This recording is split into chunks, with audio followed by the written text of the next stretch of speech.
All right, music fans, welcome back. Harmless Dave here, talking real music in real time for a few real people out there, just like you and me. Uh, Super sad news this morning as I wake up.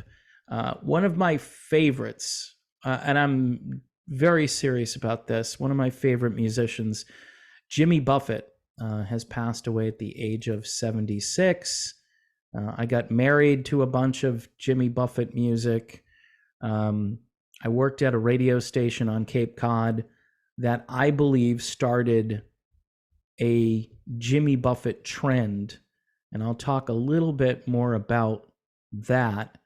But here are the details. And unfortunately, there is a little bit more to this story than Jimmy Buffett just passing away at the age of 76. The headline from Fox News here says that Jimmy Buffett died on Friday at the age of 76 after struggling with an undisclosed health issue since 2022. The Margaritaville icon died peacefully Friday, surrounded by his family, friends, music, and dogs, according to a statement posted to his website and social media accounts.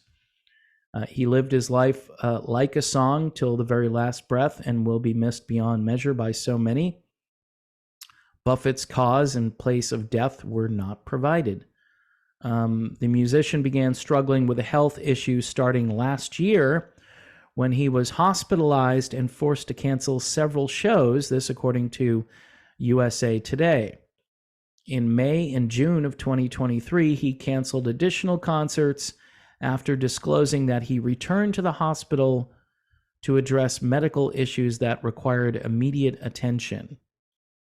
In addition to his 1977 hit Margaritaville, Buffett released several pop culture staples in the 1970s and the 1980s, including Come Monday, Cheeseburger in Paradise, Changes in Latitudes, Changes in Attitudes, A Pirate Looks at 40, and Pencil Thin Mustache. So just an amazing career, a great showman, a great frontman, a great storyteller, the leader of the party. I mean, if you wanted to have a good time, find where Jimmy Buffett was playing a concert. Now, politically speaking, I think he skewed a little left of center politically. One of his more famous songs, Volcano, I know he liked to change up the lyrics on that song, where he didn't want to land, and at one point I think he changed it to he didn't want to land on no Mar-a-Lago, right? Used to be on no 3 Mile Island.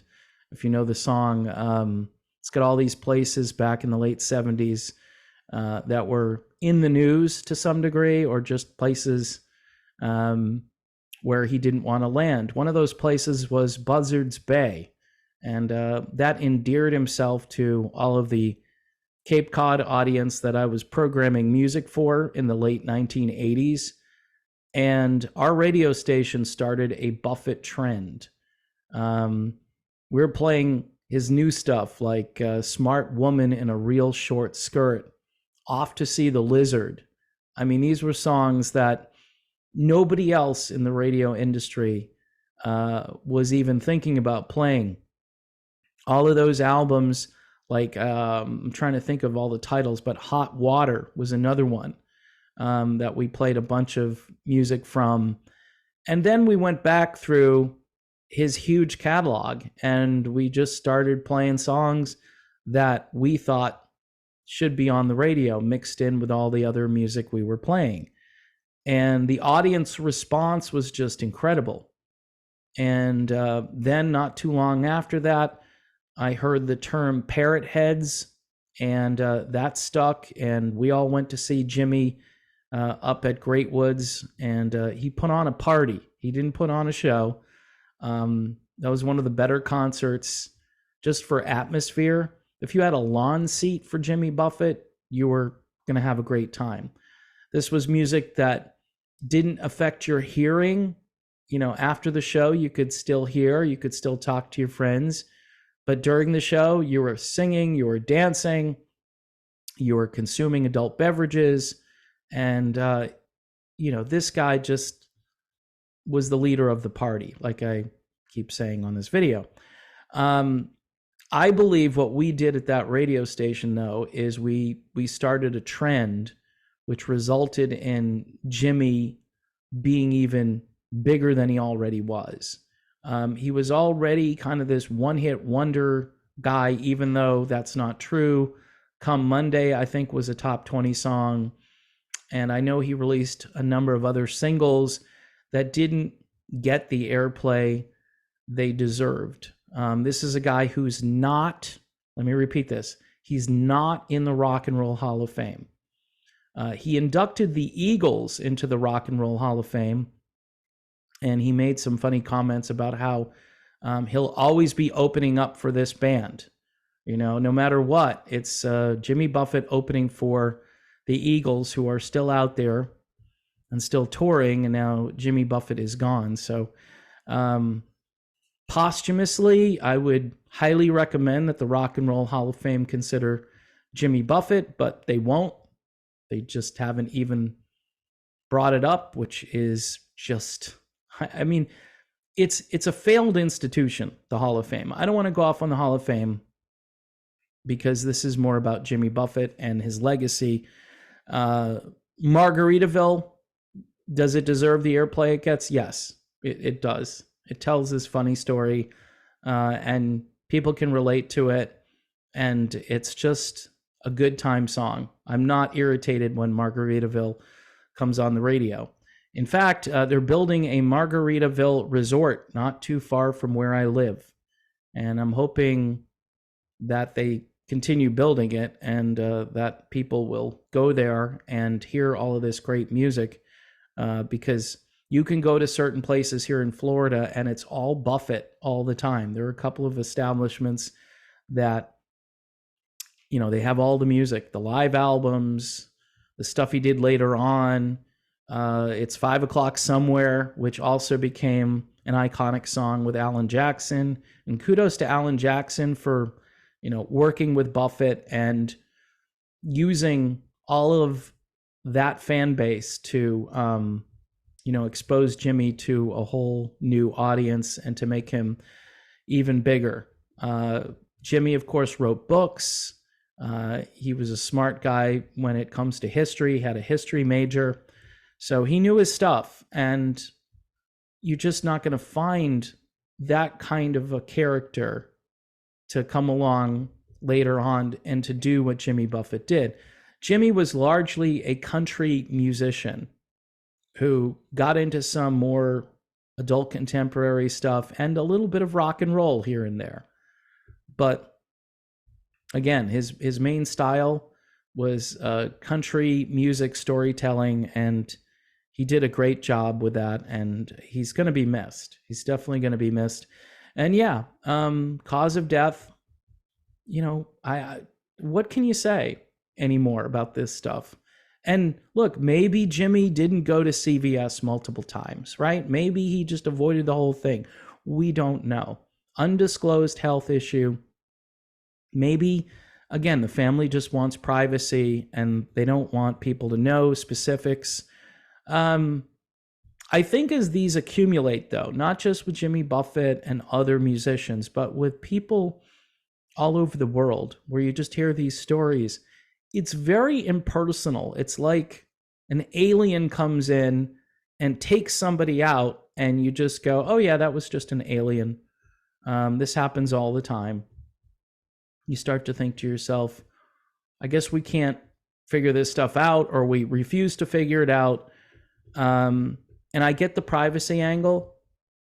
And, these people who did this stuff, and I don't know if Jimmy was one of them, but I think the pride and holding on to this idea that they were right, they just won't let go of that.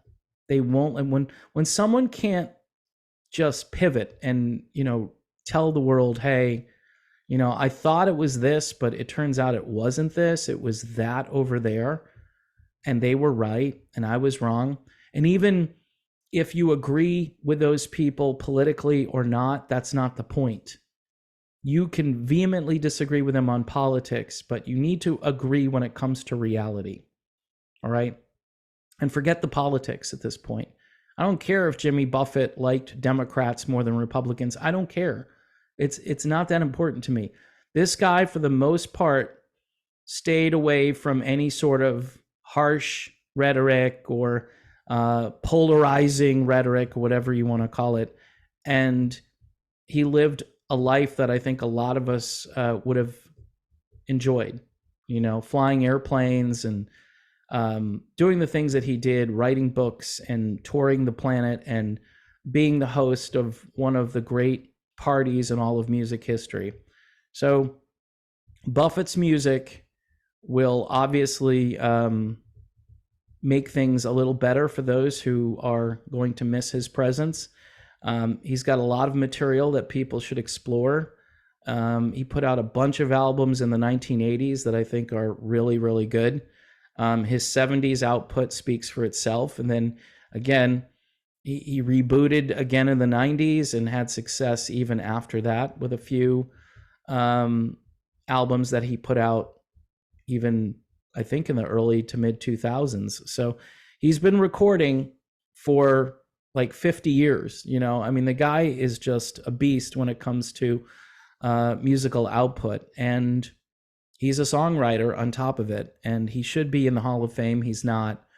And it just defies logic. So in any event, our thoughts and prayers go out to Jimmy's family, his wife, his children, and his millions of fans all over the world. This is just a huge tragedy, a huge loss. And again, I'm right there as one of Jimmy's number one parrot heads back from 1987, 1988. Here's a kid who didn't know much about Jimmy Buffett, but knew that the people on this little peninsula and the islands around Cape Cod would just love more Jimmy Buffett on the radio. And I was right. And that format continues to this day down in that area. So hopefully they're playing a lot of Buffett today. I'll talk to you soon.